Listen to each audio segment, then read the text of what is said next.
Two fighters who entered UFC 281 with gold belts around their waist did not leave with them in that same fashion. Both Israel Adesanya and Carla Esparza dethroned of their titles in the top two fights on this card at Madison Square Garden. Of course, in the main event, Adesanya loses his belt in the fifth round via TKO against Alex Pereira. This was a great fight between these two. Adesanya looked sensational in there. He seemed to be firing on all cylinders, but then in the fifth round kind of drops the ball, allows Pereira to rally, finish him off. No matter what you think of the stoppage, Adesanya didn't seem to love it, but he was accepting of it, and I think we are heading towards an immediate rematch between these two. All parties involved, Pereira, Adesanya, UFC President Dana White, all hinting that's going to be what comes next.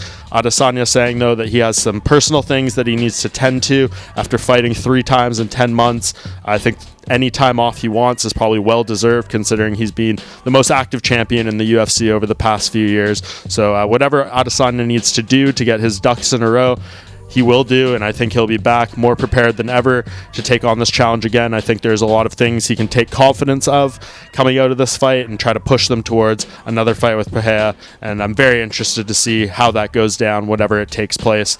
As far as the co-main event, Esparza losing her belt once again, failing to defend it in her second reign, the same as the first. She gets choked out, second round submission by Zhang Weili, and I think now has to go back to the drawing board and kind of assess what she wants to do going forward here. We've seen Esparza rebuild after losing the belt once prior. I think she has it in her again. She's still a tough matchup for many of the strawweights in this division, but she maybe climbed the mountain twice already. I don't know what her energy level or focus is going to be going forward, but I don't see her retiring or anything like that in the aftermath of this, and there's still some fresh opponents for her at the top of this weight class, and the one that stands out to me is Mackenzie Dern, who of course is coming off a recent main event loss in her own right. I think the stylistic matchup between those two on the grappling front would be pretty compelling to see how that would unfold inside the octagon. So we'll see what kind of time off Esparza wants. We'll see what Dern's schedule is like, but if those two can align, I think that is a very logical event and matchup in the aftermath of UFC 281.